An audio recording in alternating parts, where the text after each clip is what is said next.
Our next speaker is Neil Trigger. Neil Trigger is an international speaker on his subject, and I believe he has been to Wales to talk about it, as well as Sweden and lots of other places as well. Neil is one of these really unusual people in the sense that he's actually doing some research into NLP. One of the biggest criticisms about NLP is its lack of specific research, although a lot of the tools and techniques and processes from NLP have been pinched from other areas that have actually done the research. There are very few people who are doing an awful lot of research into NLP itself. And when Neil was asking me I was asking Neil what his title was for his presentation, he said, I could use my PhD title, but I've only got 30 minutes. And it'd probably take 30 minutes to read it. So can we welcome Neil onto the stage, please? Hello. Hello. Hello. I can't believe you did that.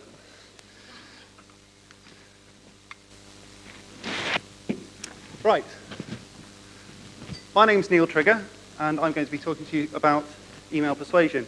And it's essentially how to use NLP to gain rapport across a digital interface. You know how soft skills are often sort of face-to-face. People mirror each other using body language, tone of voice, volume, that sort of thing. Well, you can't really do that across a digital interface, and so I'm going to be explaining how you can. Now, I'm going to also shake up your model of the world a little bit. I'm going to be a bit sort of energetic, hopefully, and I'm just going to talk about first impressions to begin with. So who am I? Neil Trigger, NLP practitioner and coach. I also studied hypnosis. In 1998, I started looking into it because I was a professional magician and started looking into how people can be convinced that a card can float up through a deck. And they're almost suspending disbelief, and that really intrigued me, and I thought, it's got something to do with perception and misdirection, and hypnosis will be a great tool in my arsenal for that. I completed a study on persuasion in 2006 as part of my degree. I actually created a website that can direct people through 12 separate stages of every single page being exactly as I want them to. But my tutors thought it was unethical. There we are. I started a PhD in 2008. It was at the same place. And I've lectured in Stockholm and that sort of thing. And I've also created some software which uses NLP. And I think, as far as I know, it's the first of its kind, which is why we've got a patent pending on it at the moment. So, what you'll learn. What is persuasion? I'll tell you 3 steps to persuasion. And the importance of being positive. Now, how many people have had spam here? Spam email? Everyone's hand goes up. I actually went, in 2009, I signed up myself to as much spam as I could possibly get my hands on in order to see how positive and negative it was. And the majority of it said things like, why not visit our website? And I thought, well, what your conscious mind is doing is saying, oh, that's a really good idea, visit the website. But what your unconscious mind is doing is saying, why do you not visit our website? Think of all the reasons why you should not visit our website. And I actually found that almost offensive, really, because you start to build up all these different reasons. It's a bit like Orange. I know I was talking to some people in the break about Orange text messaging for buy one, get one free, Orange Wednesdays. They send things out saying, why not visit the cinema with a friend? And you think, because I don't have enough money, because I don't have any friends, because there's nothing on that I want to watch, and the weather's rubbish. But your unconscious mind goes, ooh, great idea. Now, your conscious mind will increase sales for Orange, on average, by about 12% every time they send out that text message. But if they were to be positive, you can increase it by 45%. So instead of saying, why not visit the cinema, visit the cinema. Okay? And we'll also go a bit deeper using rapport. And then extend that to online persuasion. And there's other little bits and bobs that I'll add in at the end as well. Now this guy, what is persuasion?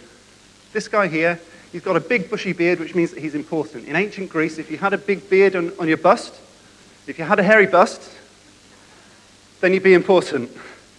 slightly different these days. So it all started in ancient Greece with this guy called Aristotle. And he's very important because he wore a toga, and togas are cool. His idea was to move the audience. And he was very much into his public speaking. He did a lot, actually, for medicine and that sort of thing as well. But his idea was to move the audience, to take them from one perceptual position, if you want to use an NLP analogy, to a completely other one. And it was a do with technology rather than a do to. So it was a conducive thing where they would actually try to gain rapport with that person in order to move them. You can't just say, move. It's not going to work. So 3 steps to persuasion he postulated was ethos, which is the character of the persuader, which is exactly why, these days, Martin's introduced every speaker so far. Because if he didn't, the ethos wouldn't be there. That speaker would not be credible. And as a demonstration, if I came on stage like this, it would be a slight difference, wouldn't it? And then if I took off my tie, again, slight difference.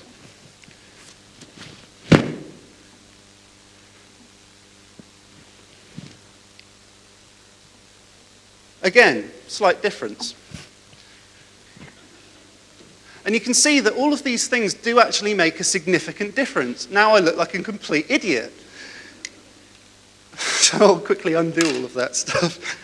But the point is clear that the ethos or the character of your persuader is going to make a significant difference to how persuasive that person is.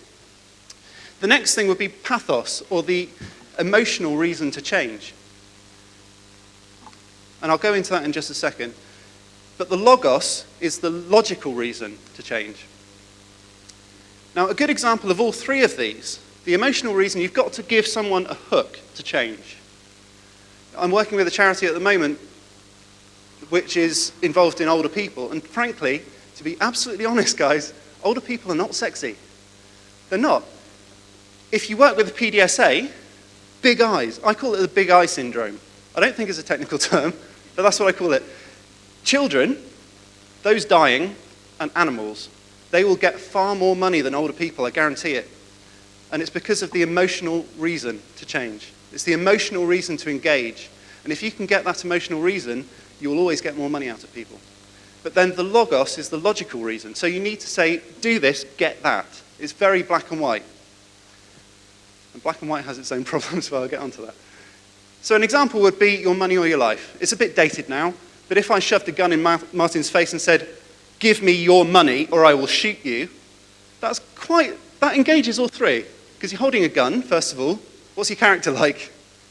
If in this country you can get hold of a gun, I trust you could shoot me. The pathos, the emotional reason. Give me your money or I'll shoot you. If you shoot me, I'll die. I don't want to die. That's a motive. If you're not moved emotionally by not wanting to die, you're not alive in the first place, let's be honest. And then the logical reason, if this, then that. So that's a good example there. So you can go deeper using rapport. So what is rapport? I know that we've talked about various different aspects of NLP throughout today, but I would say it's the level at which to communicate a deep message of truth. So you can go into that in certain different ways, but it's the way that you can blur boundaries of reality. And that's, for me, that's the best explanation of it. Because with rapport, I'm like you, therefore you are like me. Therefore, if I have certain aspects of myself that's to do with you, I can inherit your attributes. Most people, hands up here, who does not like themselves. Point taken. So, if you like yourself and I'm like you, what does that say? You like me. Yeah? So you can actually blur the boundaries of reality, and I've got a really good example of this. When I was in London at a business competition, by the end of the competition, I'd beaten 38,000 people to actually win this competition. But as part of the process, we had a group interview with 6 judges. And my friend and I both attended this interview, and we'd agreed that I would mirror each judge in turn while he answered the questions. So he said, hello, shook everyone's hand, introduced ourselves, sat down. He answered all the questions. Meanwhile, I was mirroring every single judge as they were asking questions. And at the end, we all stood up. I shook hands with every judge. And at one particular point, one of the judges leaned forward and said, I loved what you said about blah, blah, blah. And it was actually her idea. And why did she like the idea? Because it was her idea. And I just thought that was absolutely fantastic as a way of getting that sort of report and that sort of credibility by borrowing it from someone else. So from my point of view, it's all based on mirroring. And it's not mimicking. Otherwise, you get this. Well, actually, that's 2 right feet. I couldn't find an image of 2 left. But the problem is, if you're exactly the same, then you will be dancing around with 2 left feet. So this is my definition of NLP. It involves mirroring. And when you ask what is NLP, often they'll say mirroring, they'll say eye-accessing cues. They'll also say anchoring, and I think Tony mentioned that very briefly a moment ago. And then perceptual positioning, we've got using submodalities and all of that sort of stuff as well. But the problem is that online you can't really use mirroring. It's a computer-mediated communication. It's not a two-way street. So it's not really mirroring online. You can't do that very easily. You also can't use eye-accessing cues. Unless you've got something like a Tobii eye tracker, you're not going to be able to do it very easily. You also can't really anchor. You certainly can't reach out to a computer screen and shut someone on the arm. And you can't really use perceptual positioning either. You can't really use submodalities. So when I was researching this, I found it really, really difficult to pin down exactly how I could use NLP online. So I then started to look back, and I thought, mirroring doesn't need to be physical. You could mirror other things. Eye-accessing cues, okay, let's ignore that for a minute. Anchoring doesn't need to be physical. It doesn't need to be auditory. There's something, and I was talking to Tim about this, about somatic markers. If you smell a particular smell, often it will take you back. If you hear certain things, again, it will take you back. There are different ways of anchoring various different states, and it doesn't need to be physical. Perceptual positions, okay, I'll ignore that. Using submodalities, okay, I'll ignore that. So then I had, okay, mirroring and anchoring. Let's play with that. Now, I know that we introduced the 4 ways of thinking with Matthew's talk. So the first one is visual. You think visually, you think to do with eyesight. You think to do with pictures. You'd say things like, I see what you mean. Then you've got auditory. And auditory are to do with sounds. They would say things like, do you hear what I'm saying? And then you've got the kinesthetics, and I really love the kinesthetics, because that's to do with feeling and emotion. And they would say things like, do you get it? Do you grasp the concept? And what I find really interesting with this is that I gave a talk at a networking event, and afterwards someone came up to me and said, what you said really struck a chord with me. I feel that I'm really visual. Another guy said, I never talk in negatives, which... And then there's the digital. And the digital, unfortunately, that's me, and you can probably tell from the lack of pictures on here. But it's all to do with intellectualizing and thoughtfulness and analytical. And they would say things like, do you understand? Do you comprehend? And does that make sense? So all sorts of abstract notions of exactly the same way. But the interesting thing here is that all of that content, the content itself is exactly the same. It's just expressed in 4 different ways. And so you can apply that sort of idea, and I used it to analyze the Queen's speech. And what was really interesting is that using not only the predicates, like see, feel, touch, taste, smell, all of those sorts of things, you can also use positive and negatives. So not is obviously a very negative word. Then you've got but, which according to Grindler and Bandler, put my teeth in, Grinder and Bandler, is it detracts from everything that's gone before. So I analysed the Queen's speech for positives and negatives, and also the number of kinesthetic words in there as well, in order to work out some sort of positive-negative balance. And what I found was that I compared it to the country's GDP. Now, for those who don't know, GDP stands for Gross Domestic Product, and it's a way of analysing the economy and how well the economy is actually doing. And to my surprise, it did correlate. Now, obviously, it's not a very scientific study, because it's only one speech and the whole rest of the year, and loads of stuff can happen. And there were some examples of where it didn't correlate, but about 85% of the time it did correlate. And so I then started to think, okay, maybe I've got something here, I'll start to investigate it a bit more. And so I started looking at my Twitter account, and that's a lot more real time, and I've got about 11,000 people on my other Twitter account. The Manteo one, I think, has got about 2,000 people. So I started to look at various different ways of analysing Twitter accounts, and I wrote an application to do that. And what I found is that any fluctuations in their positivity and negativity can be very, very interesting, because you can predict the stock market with it. The FTSE 100 index goes up or down depending on how positive and negative people are being, because of the bull or bear mentality.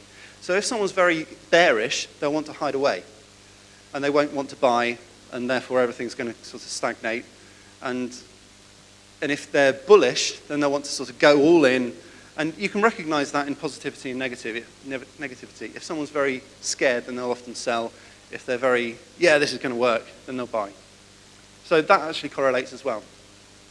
So the FTSE 100 index goes up and down in relation to my Twitter account. Who would have thought it? So you can actually use that in real time.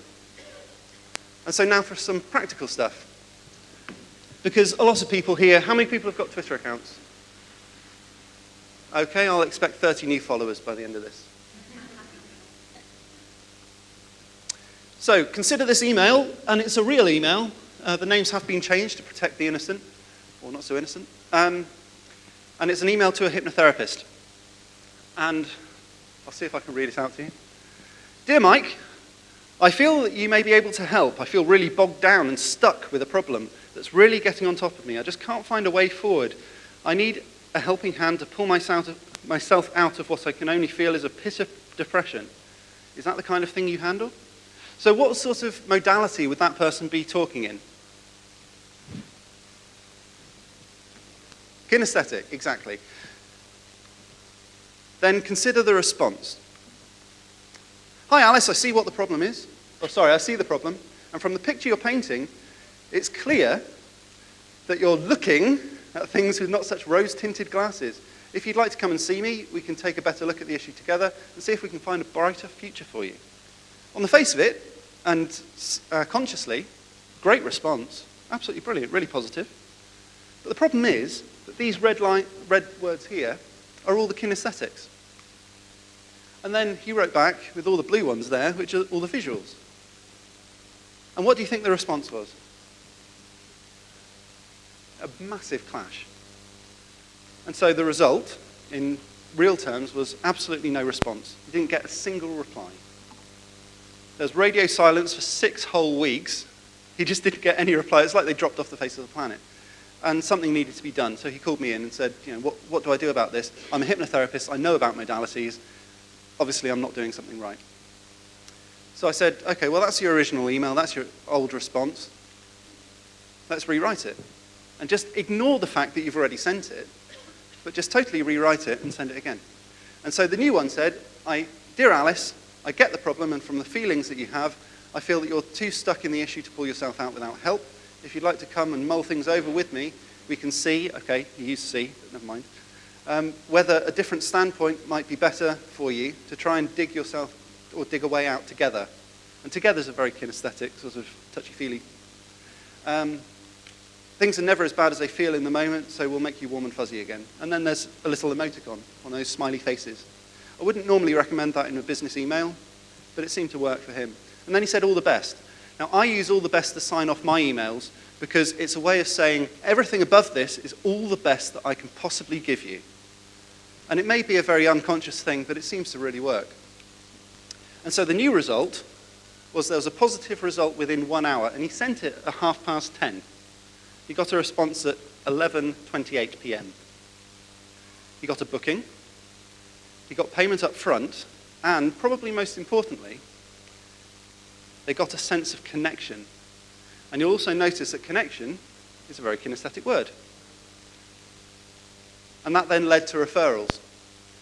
So purely from a small change, and I know that Andy mentioned this at the beginning, from a small change in the wording, you can get a dramatic effect at the end. And even to the point now where I could say to you all, I could change your perceptions like that.